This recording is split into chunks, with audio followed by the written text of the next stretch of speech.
this is Primeval, and today I'm playing Hero Generations, which is a new game that was released on Steam yesterday, and I've played a couple hours and it's been pretty fun. This game describes itself as a quick-playing, turn-based strategy game that takes inspiration from roguelikes, 4X strategy games, and independent art games. This is an independent game made by Scott Brody, and I heard about it because it was retweeted by John Schaefer, who was the lead designer on Civilization 5. So let's dive right in. I'm not sure if this is the kind of game that I usually like. The art style and the theming isn't the most exciting to me, but it's been pretty interesting so far, and I still want to get a handle on all the buildings and the endgame content. So let's just dive right in here and I'll explain what's going on as we go.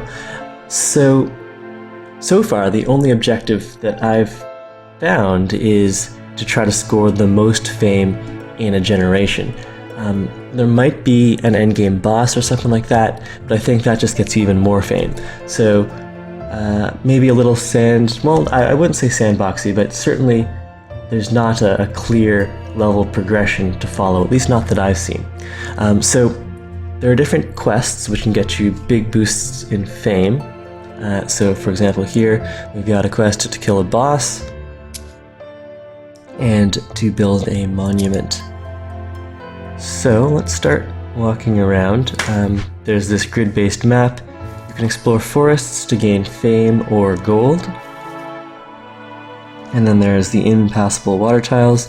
I think you can get rafts later to start moving on the water. And then there's little shops where you can buy things. Right now we're still a teenager or some sort of an adolescent, so we only have the one combat strength. Every time we go up every time we mature, so for example, in maybe 10 turns or so, we'll become an adult. And as an adult, we'll gain 10 more combat strength. When we hit midlife, we'll gain another 10 combat strength. But then it all goes downhill from there. As an elder, we'll lose 10 combat strength, and so forth. There's also this little countdown timer here, the number of years left on our lifespan. And so before that ticks down to 0, we'll need to start a new generation. Hence, Hero Generations. We'll have to find a mate and raise a child together. And that's how we continue the game. So right now, we are Wang in the very first generation of our family. And so all of these enemies that are wandering around, they have much better stats than us, so hopefully we can avoid them until we hit adulthood. We'll just go around collecting gold and fame, and then once we get some better stats, maybe we'll start fighting some of these enemies. Okay, when you're holding one of these treasures, then this huge monster here who's got 60 combat strength and deals 10 damage will start to chase you, so we'll want to get away from him as quickly as possible. We can build up buildings. That's part of the 4X aspect. Exploration, exploitation, and I suppose these buildings fit into the expansion aspect. So we can build a farm, which lets us get more gold, which will let us build out more of these buildings listed along the bottom, or buy items from shops. Or the building that I'm quite liking right now is this Barracks, which boosts your strength by 5 every time they have a strength potion ready, and they pop out one of these strength potions every 10 turns. So I think we'll start off with some farms so that we can get some good money rolling in. We'll drop this treasure off at this little city here, and that gets us 500 fame and 300 gold just for visiting the village. Alright, and so we do have a potential mate here. Tremlor, she is a commoner. She's got 6 years left on her life, which means she won't have a lot of time to help raise our children. So she's not the most attractive mate, but we'll keep her in mind. Let's keep on exploring. We should hit adulthood soon, and we'll be able to make more stuff happen there. Why don't we put in another farm here? Alright, so we just hit adulthood. We've got a nice little beard going, and we could up our strength some more. So every time you upgrade, and also when your children mature, they get to flip over a bunch of these little ability or trait cards, which give a random bonus. So there we got 1 extra strength, and I can afford to put in another farm. And based on the type of improvements you give to a city, it'll upgrade, and that'll have some influence as to the traits that your potential mates at those different towns or cities, villages have. So it can make sense to concentrate your building upgrades around a particular village, city, etc. I don't have enough gold to drop another farm here, but I think I'm going to turn this city into our gold farming city. And let's drop by this mine, pick up some more gold here. And what do I want to do next? I do have 12 combat strength, so I could start fighting some of these guys. Maybe these guys in particular are a little too strong. Let's see if we can pick up some more gold maybe at this forest. And we got an extension to our lifespan. Some gold there, so I could put out a barracks, or I could go really hard into farming for the first generation, and then in the second generation I could lay down a barracks town maybe down here, and then we can take care of maybe killing that main monster. So our area quests are visit all 6 worlds, so that's something we can do, and kill 5 bosses. Alright, so we can work on those. Global quests. Locally we can kill the local boss, build a monument, clear all the forests, and clear all the lairs. So we could work on clearing all the forests. That's something that we could definitely accomplish as a lower level guy. And the monster's way down here, so we've got plenty of time to pick up both of these artifacts and get over to a city before this Inferni catches up to us. And what's his special trait here? Let's see. I guess I can't check that until I'm actually in combat with him. A little lifespan extension from this Mountford Temple. We've just hit midlife, and let's go and visit. We'll flip something random here. A little more combat strength.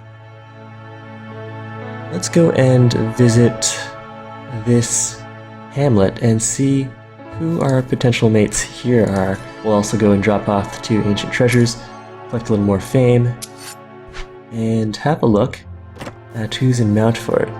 So we've got Wade, and she is a commoner. We've got Titania, also... oh, she's a nice catch. She is a charmer and stealthy, so these are traits which we could potentially pass on to our children. The charmer lets us reduce the requirements of different mates, so certain mates are more discerning than others. For example, here, since Titania is a nice catch, she requires her mates to have at least 960 fame before she falls in love with them and is willing to start a family, whereas Wade, the commoner, has slightly lower standards. And we also have Lois here, or Lewis. She's a commoner as well, so if we wanted to settle down now, we could, and we would probably choose Titania to start a family with. Now, we still have 38 years left on our life, but settling down to have children early is advantageous because the more years you as a family have left on your life, the more time you have and more energy you have to impart new skills upon your children.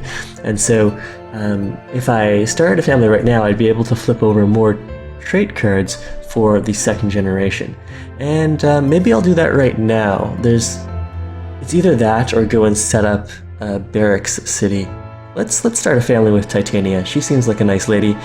She's a little grizzled, looks a bit like a troll, but we're not going to judge her on her physical appearance. We'll go for her traits here. So we can start a family. Titania loves us, and we'll go and run over to this little house there and retire from our adventuring times. Our new hero can be named Kine, that's fine. And we've got 9 card flips, 3 of which will be traits, and 3 of which are rare cards. So if we had, 9 flips is a fair amount. We should be able to hit some of the rare cards. So there's one rare card. It's us plus 10 to life expectancy, which is a decent boost. Some gold there. Ooh, and they're at 1200 gold. So our second generation will start off with some decent money. And that's another thing to consider. So your money doesn't carry over between generations. I think having a lot of money might increase your chances of flipping over trait cards that get you money in the next generation, but since 16 years do pass, I guess the money just can't get spent and frittered away. So there's a new building, the temple, which can provide more lifespan boosts, and it looks like Titania didn't have that many years left on her life, so she just left a message for Kane here, and I wish we lived in Goldenshire. I wonder what buildings we need to create nearby. Alright, well, that's a message from our mother. And we'll go and explore the new world. So we're an adolescent again, but we do start off with a little more strength since we flipped those trait cards or ability cards. I'm not entirely sure what the right terminology is. But once we hit adulthood, we'll get another 10 combat strength, and we'll try to pick up some more strength along the map. Visiting that little gravestone got us a little gold. This monster won't fight us unless we're holding one of those artifacts. We can fight him, but we're not at all equipped to be doing that right now. Let's pick up some farms here.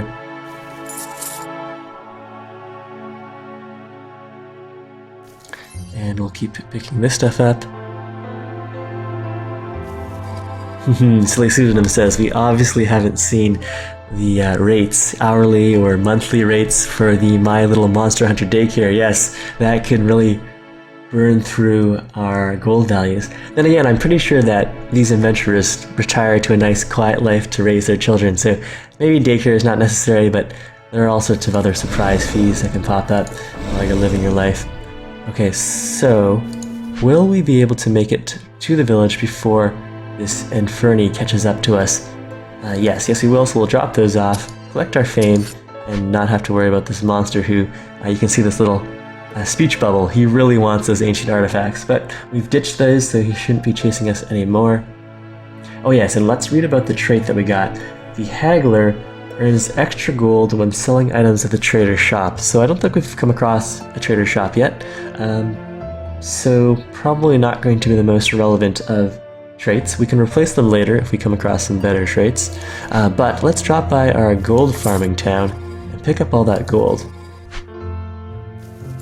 And we can also see who our potential mate in the city of Stark is. Alright, this time around, our second generation, we're actually playing a girl, or a young woman, adventurer. So apparently Kine is a girl's name, actually. So I think all of the names, even all of the faces, are mixed and not assigned to particular genders. The only thing that discerns the females in this game is the occasional ponytail versus a beard for the males. Alright, so May here is a man, despite his name, and he's a real beauty. If we mated with him, we would get a fame bonus for that generation, but he's also a bit of a gold digger here. He's a little discerning. He requires his mates to have at least 3,000 gold coins. But he's also a thief. It's a trait that he could pass on to his children. It has the bonus of when we beat up our opponents, we steal some of their money, as well as claiming fame for ourselves. And he's also stealthy, which lets us run away without facing any penalties. Well, we're not ready to settle down yet. We haven't even reached adulthood. But it's good to know who's there and if they're any good. Let's pick up... Okay, so we've hit adulthood. And we should also pick up that gold from that farm. Let's flip a random trait. We just got the builder ability. So all these buildings that we've put out, such as these farms and some of the buildings that we've encountered on our own, they will degrade after a certain amount of time unless you repair them using something like the builder ability. Alright, so some more gold there. We could pick up another ancient treasure or whatever, and let's build a farm here. we've created a special town. This is now the Stark Ranch, and the ranch will produce a farmer as tribute in 0 years. A farmer book. Interesting. Alright, so we've turned this city, into a very farm-focused city, or a ranch, and they spawned an item called the farm book. I don't know if I have to re-enter that. Haggler trait. We don't need a second Haggler trait. We'll pass that up. And what happened to that farm book? Let's enter Stark again. Alright, so now, because this thing has become a ranch, Thorfinn has replaced the last guy who was here. He's also a beauty, but he's a farmer. And so the farmer collects 25% more gold from a farm, and this guy's got the double farmer traits. So if we were a farmer, so in our next generation, if we happen to become a farmer, we can reap some pretty big rewards off of these farms. Alright, but that's fine. Actually, I think, is that farm book still here? No, that farm book seems to be gone. Alright, we won't worry about that then. Let's head over to this other city and start dropping some barracks. I do have enough money to drop at least 2 of them, and maybe by the time I get there, I'll have the money to build out a few more. And do we want to see what our choice of mates are over in Mount Hamlet? Mountford Hamlet. We've got Samupo. Requires a little more fame. He apparently is quite the charmer. Marcello is a beauty, also a charmer, and Purple is a nice catch. And he's got the stealthy and the charmer traits. Well, let's swing over to this city, I think, and we'll turn that into a really strong barracks city. So, the item shop, let's see what they've got for sale. The wooden raft, which lets us move over water tiles. The hammer, which lets us repair buildings. We already have the builder's trait, so I don't think we need the hammer here. And the pickaxe, which lets us dig on broken ground locations. I haven't done anything with that before. Have we come across broken ground? Let's buy a pickaxe, just because I'm not sure what it does. Here we could buy different gifts. So right now we've got a small gift, which reduces the mate requirements by 20%. And let's drop into this city and drop out a whole bunch of barracks. Are we going to be able to fight this guy? Yes, we've got 16 versus 9 combat strength. Fight an enemy here.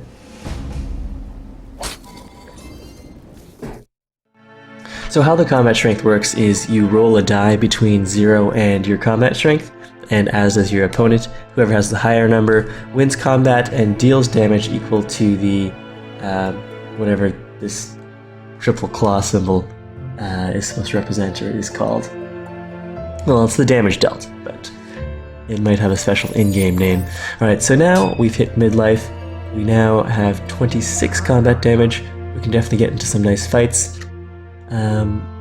We flipped over another card and pumped that up to 29 damage. Let's turn this into our barracks city. So now this is a level 2 village, and we can drop... we don't have the money to drop a barracks here, but maybe we can beat some of these guys up. We never got the thief trait. That was just one of our potential mates who had the thief trait. So we're only going to get fame off of these fights and not gold.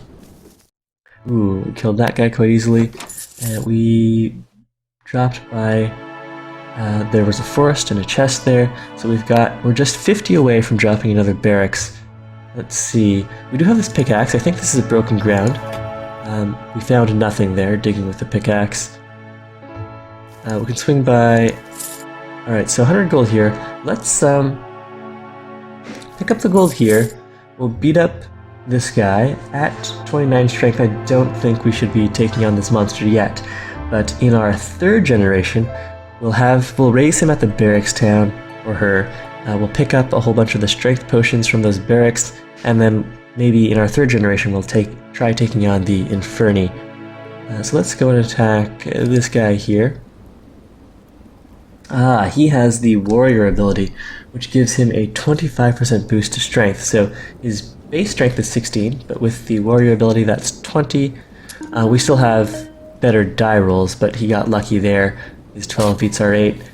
We take damage as loss of our lifespan. And should I try to fight him again? No, let's just go and set up the barracks for the next generation. Okay, drop a barracks. Nalio has become a fort. That's pretty cool. I'll fight this guy, and then we'll, so long as there's a reasonable mate in this town, we'll get ready for our third generation. Hence, hero generations. Alright, enter Nalio.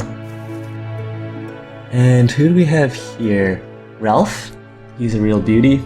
Also a warrior, which it means we'll have a good chance of passing the warrior traits along, which means this might be the really good, our next generation might be the perfect time to fight that Inferni monster. Now, unfortunately, we are just short of enough fame. He isn't impressed by our current fame level. We're going to need another 130 fame, so let's leave here. I think I do want to mate with, was his name Ralph? We'll start a new family with Ralph, and our child will be quite the warrior. So, can I earn enough?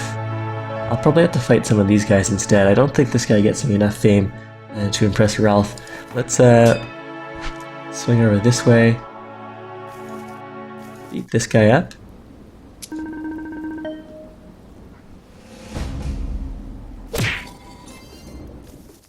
Alright, 50 fame. Maybe if we beat this guy up. No, that's going to be a harder fight. Let's go and fight Sammy. We won't get nearly as much fame, but it's much more close to a guaranteed victory here. 100 fame. So I think I said we only needed 130, so that should be enough. Let's go and start the next generation before we get too old to train up our children. So enter Nalio. Okay, so Ralph is gone. Tamlin loves us. Tamlin is a nice catch. She is a little younger than, or he's a little younger than Ralph was, so that's more time to raise our children together. Sure, let's just go and start a family here.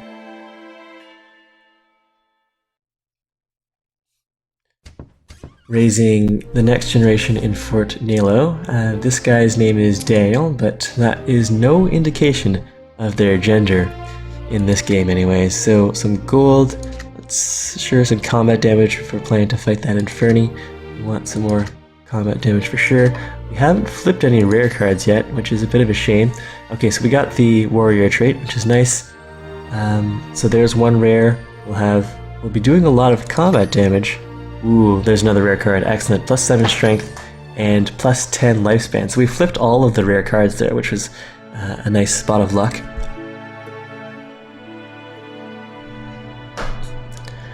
Now, unfortunately, the father, whatever his name was, Tamilia, he didn't make it to seeing Daniel off to the next, to his first adventure. But Daniel is looking like he's going to be a strong warrior here. He's got his pickaxe. He got his pickaxe from his mother. And there's a new building, the station, which allows us fast travel between other stations. Alright, making use of stations might be useful. Alright, so his name was Tamlin, and his message to his son, Daniel, is, "Life is what you make of it." Alright, Tamlin, I'll try not to let you